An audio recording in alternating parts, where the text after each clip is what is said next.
an impromptu video, kind of a musing on Conan the Barbarian. Last week, Semyogog had a panel discussion on Conan, and I was talking to Dave Martell, who was on the panel, who is also my business partner with thebizarchives.com. Check out thebizarchives.com. We're taking back Pulp Fiction. I illustrated Bizarchives 2, and it's just doing really well. It's a cool new venture where we're able to create cool, masculine, fun, interesting science fiction, cosmic horror. It's basically bringing back the literature of Pulp Fiction from the 30s. Got a lot of great authors, etc.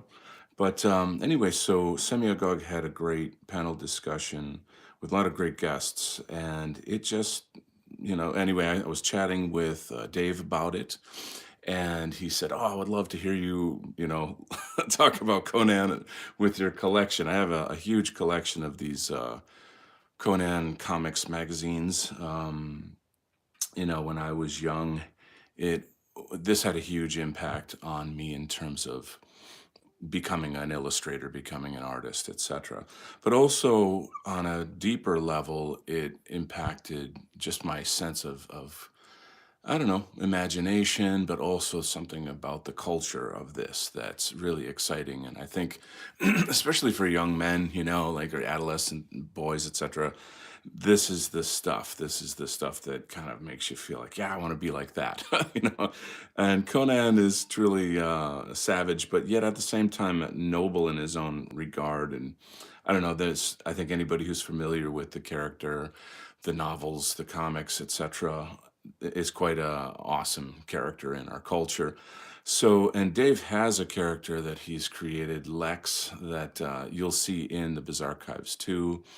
Um, and anyway, I would say Dave Martell's version of Conan. Only I don't know. I would argue that Lex is cooler than Conan. So you'll have to check out the bizarchives.com. Check it out. Check it out. Anyway, so I'm just really going to freestyle this, have some fun. This cover art is by an artist called Joe Jusko, and I had the pleasure of meeting him at a comic book convention some years ago.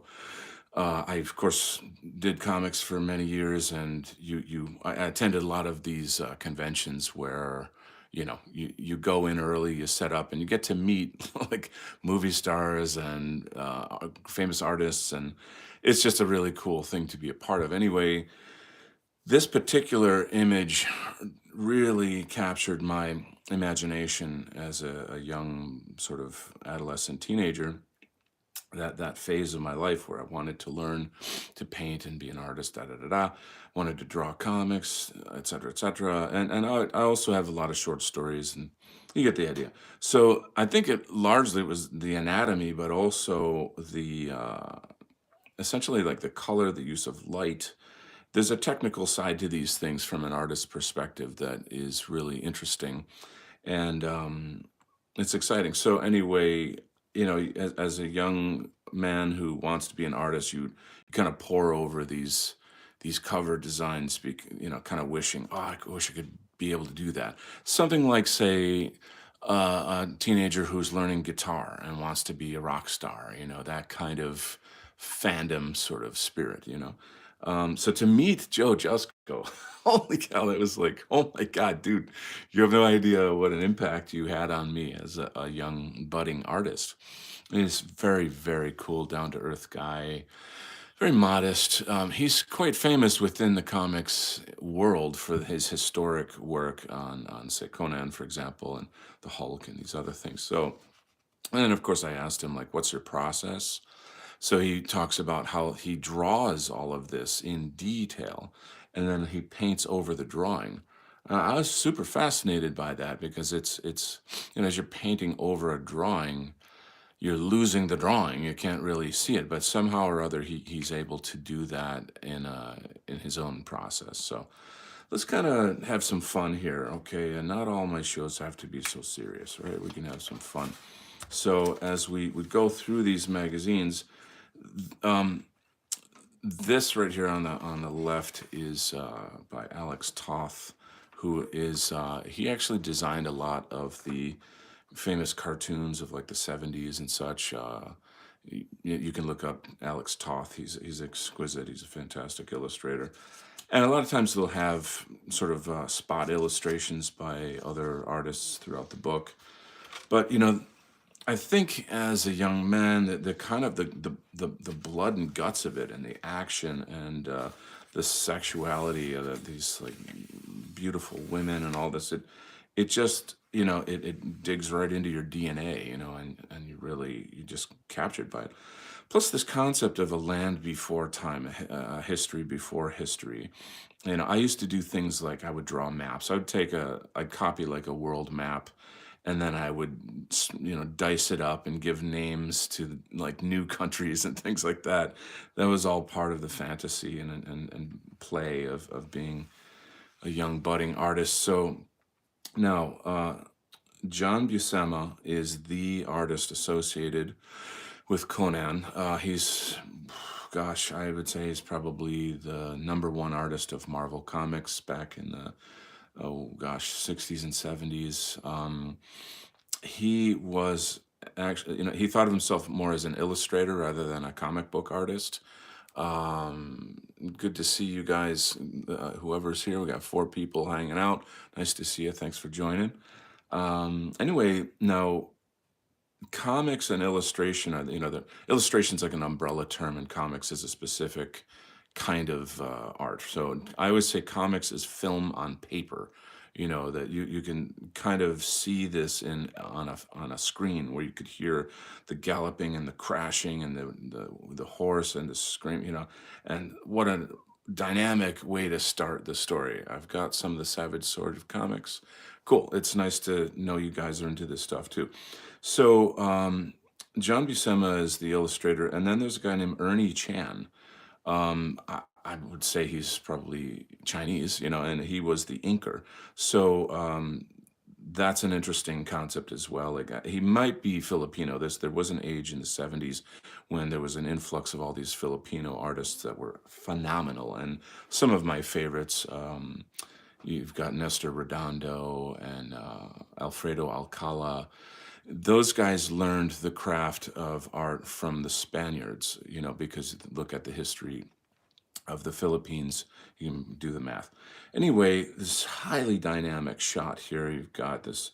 I don't want to make this stream like 10,000 hours long, so I'll just kind of move along here. But the dynamics of it is just really what it's kind of all about. Now, Buscema's layouts are very classical. They're kind of old style Marvel. They're the layouts, meaning like where the panels are. That it's not sort of about that. It's more about what's going on inside it. And so he just has a really, really great sense of action.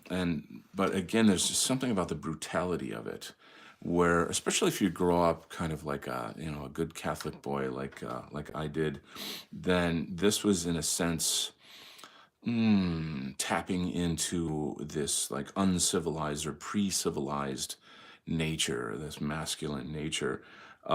Seeing things like a hand flying in the air during a battle, and then look at the way that Conan is framed here behind this rock. This alone would make a fabulous painting. You see what I'm saying? If we were to kind of enlarge that in color, etc., you could see how awesome it is.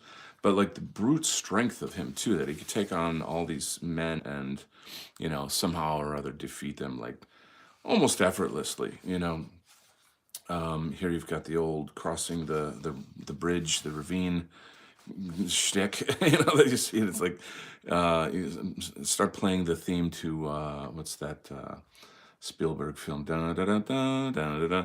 Lords, or help me out here. What's that called? You know the movie though. Harrison Ford.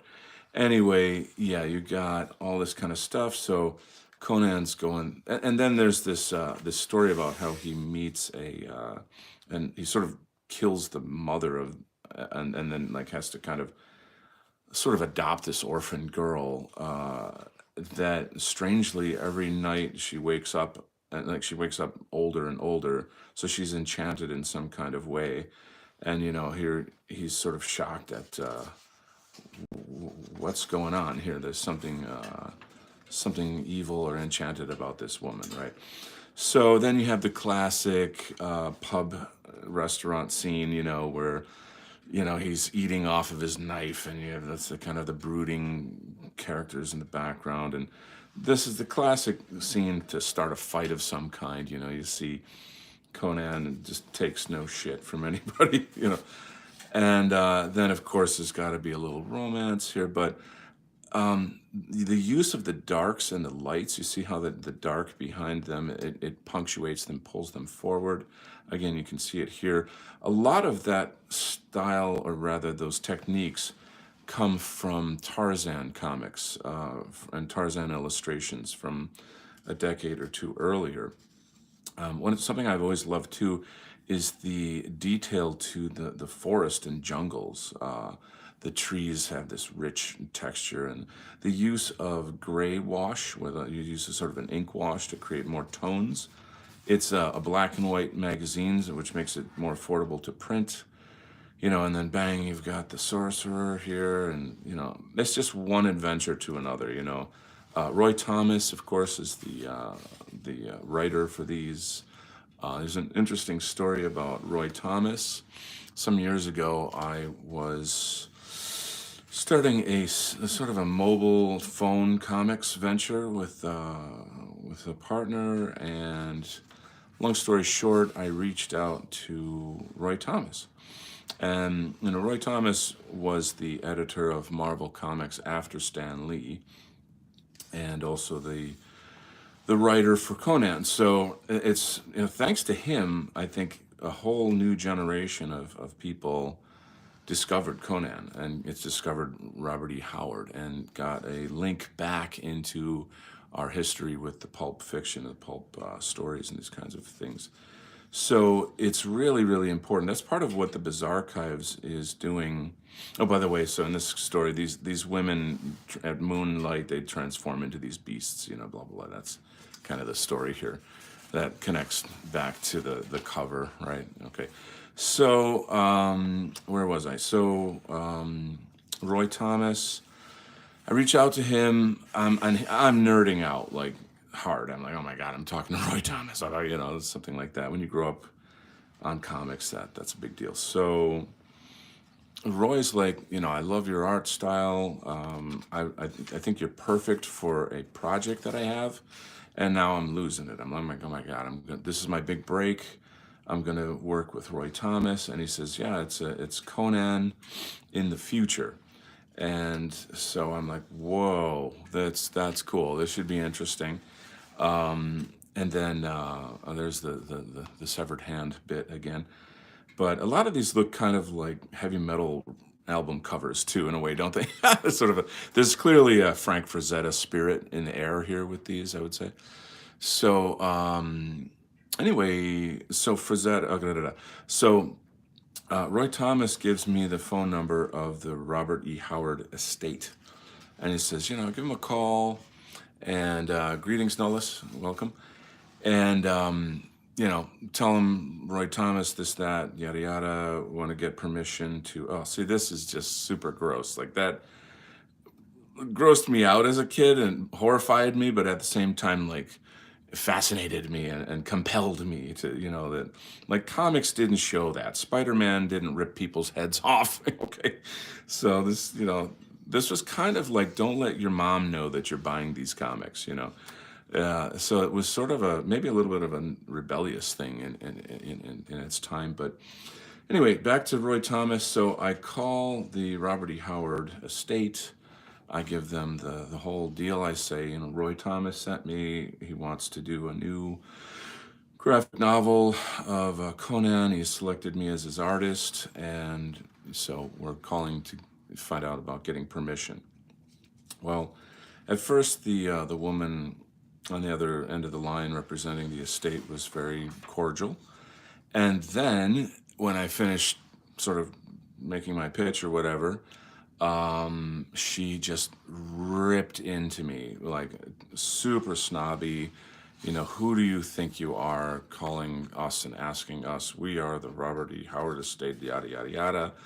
And I mean, I was in shock. I was like, so not just at, well, really at how insanely rude she was. She was just super rude. I'm like, but then I realized, that's why Roy Thomas had me call them.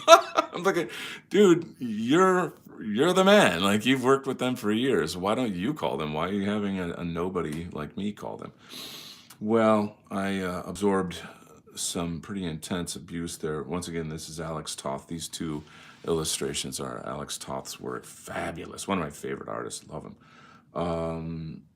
Really unique. Anyway, so that's my story of how I almost made it. So yeah, I have a bunch of stories like that, but let's just have a look at maybe one or two more things. I'm wondering if anyone has any questions or comments. Let me pop something on the up here for you guys to take a quick look at while I check the comments. What do we got? What do we got? Top chat, live chat. All right, good morning. I read a bunch of Dark Horse comics as a kid. Awesome, love Dark Horse. Violent stuff, yes, it is actually, which is kind of surprising for its time. Did anybody see the Semiagog panel discussion on Conan? It was pretty cool. So, and I like that. I like that, that I believe our sphere is becoming more and more interested in the arts. I feel as if, we're all talk shows. It's just, I mean, they're great. I love them. I'm making one myself, right? So, but I feel like we need to evolve as a movement. I always say, you're not a movement if you don't move, right? And so I think for our sphere, the white positive sphere, to move its attention over to the arts and get more focused on culture building, on institution building, that's a whole other show. That's a whole other topic. As you can see, this issue is colored. Now, this again, written by Roy Thomas, art by John Buscema, and inked by Tony DeZuniga. Tony DeZuniga is another inker, and I don't know if you can see this, but his style is different. Anyway, these are the kind of like, what if, like, say the Rolling Stones had Jimmy Page as its guitarist? Like, you would notice the difference. There's something quite unique about that. But you can see how the color changes the whole thing. I have to say, I almost kind of like black and white better. I don't hate this, but there's just something about the black and white that grabs my attention. So starts off with a scene of this guy being tortured. Oh, okay, that's there was no like warning for kids or anything with these back when these were published.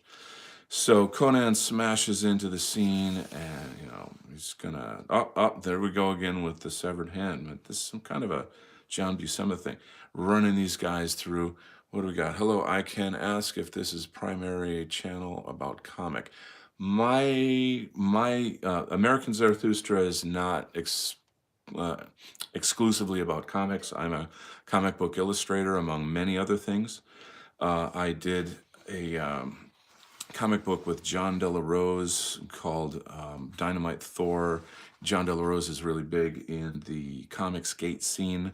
Super fabulous guy, great to work with. That project got sabotaged by libtards and Antifa folks who basically told Kickstarter that we're bad and they should shut us down, and how that whole nonsense works. But anyway, so no, it's not exclusively about that, but I think it's fun once in a while to do this. So for helping share those, yeah, okay. Let me maybe take a quick peek once again at the comments. Hello, can I strange color. It is weird. Thanks for helping me share these licenses. I'm not sure I understand that comment. Enjoy the stream. Yeah, so this is what it is. This is kind of interesting how the color. Anyway, again, I don't want to make the show 10 hours long, but so it's much more complex with color in it. There's many, many nuances of things going on here. I think that the use of the yellow light kind of pouring out over the scene is and yellow and the sort of muted purple are sort of orange yellow. I don't know. It's just works beautifully. Um, but again, I just gotta say I like the black and white better. Something about that. Oh, someone lost their head. So that's the day, and it. I think these things are important in a sense because as the generations move on, I find that men are kind of progressively losing touch with this spirit, this Hyperborean spirit, which is part of what literature helps to do. Check this out. Jeez, ouch. Now, you got to figure like John Buscema, I don't know, of course, he's passed away for some time now, but here's a guy that probably grew up on like cowboy TV shows and cowboy movies. So back in the day, illustrators had to be really, really good at drawing horses and deserts. And so it's kind of, it translates beautifully over to Conan. I've always found it interesting how the sort of different kind of ethnicities that you see, like this guy has a kind of a, I don't know, an Arab, Tartar, I can't tell. He's sort of a Muslim. You've got, these guys with like just the way that he wears it. So I find that interesting. I'm curious, what maybe Buscema's, or what Roy Thomas's thoughts were on that kind of stuff. But for anyone who's not into comics, so like, let me start off by saying I hate that this is called comics, because like, comics are, Charlie Brown and, like cute Sunday newspaper funnies, and how the comic book industry started is that publishers would cut those up and then put them in like comic book form like this and then resell them. And so they were, back in, I don't know, like the 30s or so that they were called comics, comic books. And then they got progressively more and more and more sophisticated. If you've ever seen EC Comics, which is, I don't know, I mean, that's a whole other story I could go into about how comics got banned and how sort of adult and sort of quasi-degenerate some of it was, but, murder mysteries and gore and all this kind of stuff. People were not cool with that in say, the 1950s. There's I can't remember his first name. Dr. Wortham is his name, but you can look it up. How he led this campaign to ban comics. They burned comics and all this stuff, and then that's where the quote comics code started. And if you look at your average sort of Marvel comics, they had a little sort of label on it that approved by the Comics Code, which is just a bunch of sort of old ladies in a panel that looked at the stuff and said, okay, there's nothing bad for kids in here. Anyway, whatever. That's a long story. So yada yada. Here we go. This and that. Let's look at another one. Oh, here's something really cool. Okay, so let's have a quick look at the comments. The Comics Code wasn't a good thing overall. Reminds me of Mary. Yes, yes. So yeah, that's an interesting discussion about the Comics Code. It happened. I think that they've stopped that by now. Obviously, like Marvel and DC are totally co-opted by global homo, big corporate, globalist, propaganda. So that's another reason why these have even more value now, like tremendous value, because again, comics is kind of a brainwashing tool nowadays. Not so much indie comics, especially the guys like John Della Rose. And I would even say that people like what's known as Comicsgate, to my knowledge, is not even really super edgy. They're just kind of normal guys that grew up on this and just want to make fun comics. And they don't want to have sort of like race swap and gender swap and say all the talking points. And it's an online war. It's like a culture war in the comics world. So, Marvel Magazine, blah, blah, blah, Bizarre Adventures from the creator of Conan, Cull the Barbarian, Robert E. Howard's epic hero in a savage tale of sword and sorcery. I should have been like a voice actor. Anyway, again, this is another one of those images that I pored over and over and over when I was young, looking at it just like, "Ugh, how can I make this kind of art?" I believe this is John Bolton, which is a British, English artist. Let me see if I can confirm that. Where the heck is it? John Bolton cover art. Yeah, and he does the interior. So, quick little interesting note here. Jim Shooter is the editor in chief on this. And I had the pleasure of meeting him at a Comic Con some years ago. And now, once again, look at the black and white. We got what do we got? A white student. We're incrementally revised out of existing. I'm sorry, I have to take a quick peek at some of the comments here, if I can. Revised out of existing, and the old comics reinforce our existence, also delegitimize the new revisionist comics. Beautifully said. Very, very well said. Let me scroll through the comments a bit. Let's see. Having Comics Code open the door for subversive elements. Yeah, it's this is, again, I hate the word comics, but it's a really, really important part or pillar of pop culture and American culture. It's a gateway back into our literary roots. If you can look at sort of the artistic family tree or the literary family tree of these people who, you say like Roy Thomas or John Buscema, who did they grow up reading and looking at? And then, N.C. Wyeth. N.C. Wyeth is a famous illustrator, painter who did beautiful, beautiful paintings of this kind of genre. More like pirates and cowboys and that kind of thing. I can't give you the dates of N.C. Wyeth, but anyway, you can look it up. So tell me this isn't exquisite. Wow. Okay, let's the use of the gray wash in here, the composition, the anatomy, the drama. Holy moly! So once again, writer Doug Monk, John Bolton is the artist. So yeah, looking at this, go to the bizarchives.com, pick up the second issue of that, and tell me that you don't see the connection between my art and this. In fact, I'm going to quickly run and grab my portfolio and show you some of the work, and you can compare. So give me 1 second.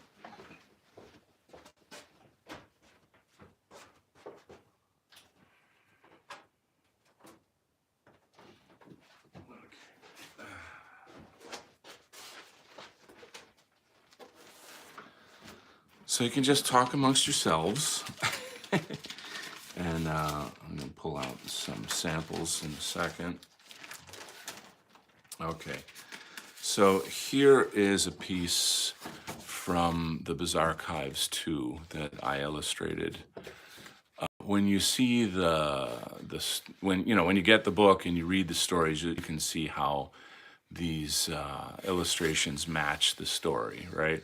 But the use of that black and white, the fantasy, the drama, it's kind of, like I said, it's sort of, I think you got to have a sense of cinema to do this kind of thing. You have to have a sense of how to capture the essence of a story and what is it that is happening in the story. So this is another one of my illustrations from the Bizarchives 2. I urge you guys to go pick up a copy of thebizarchives.com. Check them out. I'll do one more, show you one more, because I don't want to give it all away. But, if you see this piece by John Bolton, and years later you got Donald Kent. So you can kind of see the lineage of this tradition and how the two things, how they come together. It's beautiful. So we, as artists and writers, creators, it's essential that we try to reach back and connect with the literary and artistic traditions. Um, I talk a lot about art in modern art, etc., on my streams, and how important our role is as artists to reconnect our people with ourselves. So anyway, there you go. Maybe how long are we going here? This is about half hour, so it's not bad. So join me on the journey. So Cull the Conqueror is kind of like, I got to be honest, in my opinion, it's repackaging Conan, but in this case, he's a king, you know. And actually, there was a Marvel comic series called King Conan. Wow, I mean, like the spirit of the tiger and the moon, and then these like fabulous scenes of of drama and conquest and war. It's like, I'm not like a fan of war. I'm not sort of promoting war or whatever, but I'm just talking about the dynamic nature of this. Now, the layouts here, for example, this is sort of more like a montage scene, and you can see how more sophisticated this is than, say, the Buscema layouts. Okay, the time it takes to do something like that is very long. Not to mention the years of getting the skill to do this as well.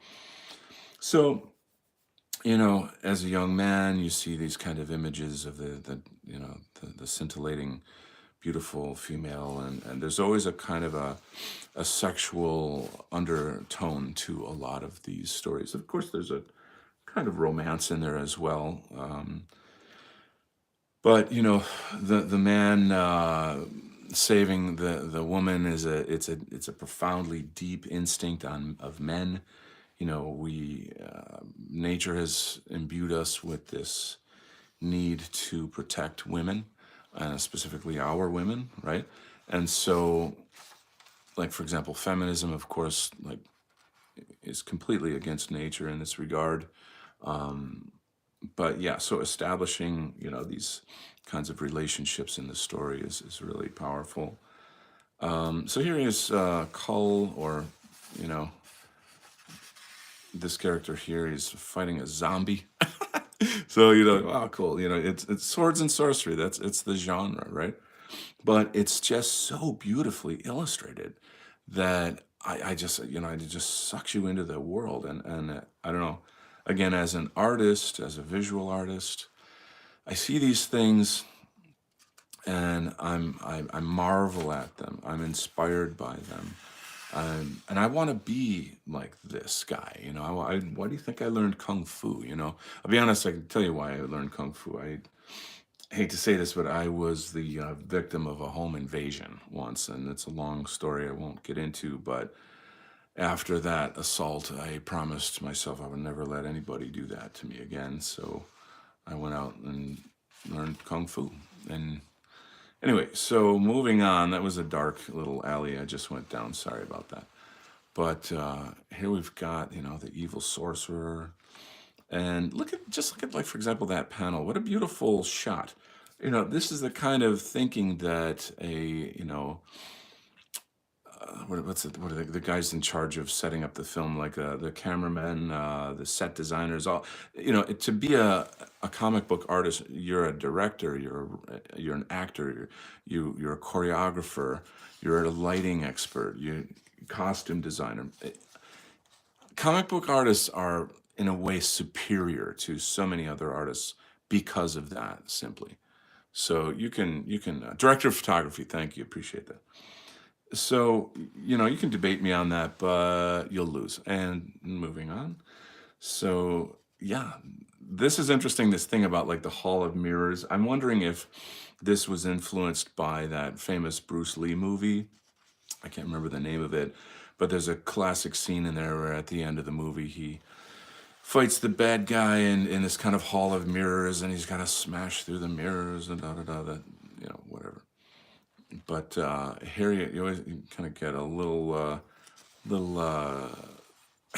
adult stuff going on in here. So once again, like there was no comics code for this. I think part of it, Enter the Dragon. Damn, man, you just got 100 points. Thank you so much. Um, no, I think how they got around the comics code is by publishing it in magazine form. That's my understanding of that. It's just sort of a loophole, but these are gorgeous. I mean, this is fabulous. So let's kind of cruise along. And I love this device of, what do you call it? It's sort of like a frame. It's like a decorative frame, and then the panels kind of float over that. Even the fonts that they use, which in those days were handwritten. Can you believe that? Can you imagine handwriting this? And so beautifully, so eloquently. It's, you know, this was an age where people had fucking skills, okay? Not like, oh, I press a few buttons and bingo, I'm an artist. No, this is work, okay? This took years to be able to accomplish this. How beautiful. And it's not just the skill, it's the sensibility. See what I'm saying? Like, look at, let's do a little close up on the villain's face there. Like, there's character in there. There's a man with a life and a backstory. Look at the use of that kind of misty gray around him that makes him more mysterious. It's marvelous. So we have to raise our standards. I'm sorry, but it's like, I think we really have to have a higher standard, and we need to hold each other to a higher standard. So, I'm not like the art police, I'm not coming down like that, but I'm just saying, oh, there you go, the drunken tavern scene that always has to find its way in. And, you got to think like characters like this are sort of like the James Bond of the ancient world. They always got like women that adore them or love them or something, right? It's kind of an interesting aspect of it here. I like the sort of, like the friend who calls him out on his arrogance and, stay upon the path, kind of an interesting literary device. So let's do a quick check on the comments in a second here. This really reminds me of a scene from a movie. I'm wondering if that's lifted from a film somewhere.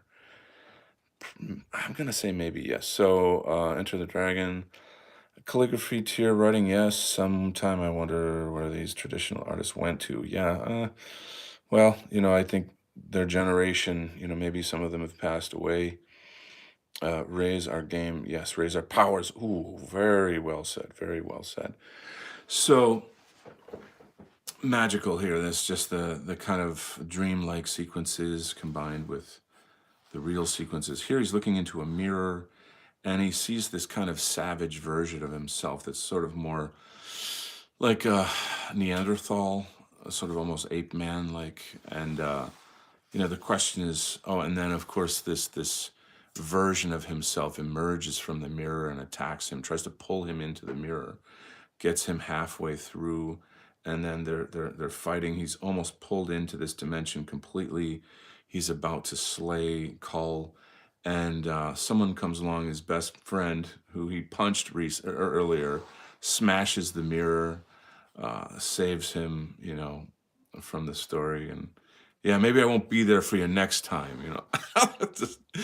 It's just a really cool, fun dynamic in this whole thing. I'm working on an animation right now. Awesome. Give us some updates, okay? And then I think, guys, hey, guy talk, guy time here. Have we not seen this yet in our lives? I'm sure many of you are familiar with this kind of transformation. I certainly have. The brutality of this snake being shot through the head with an arrow, So I won't get too, I don't know. This does kind of remind me of an ex-girlfriend. Moving on. So what do we got? We got zombies. Oh man, more zombies.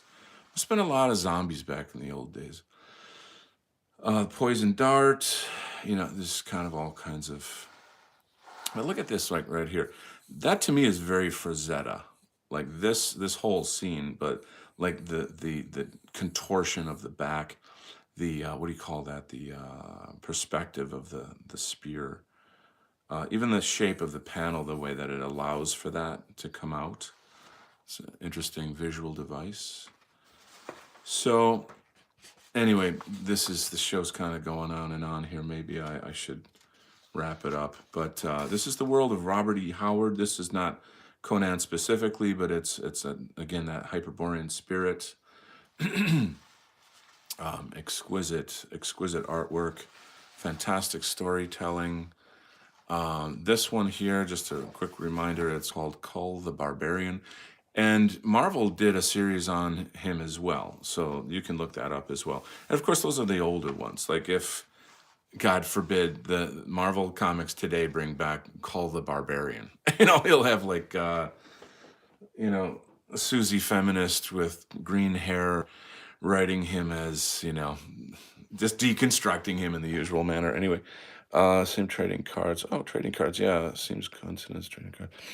Yeah, trading cards and comics kind of go hand in hand. A lot of comic shops have like a trading card section.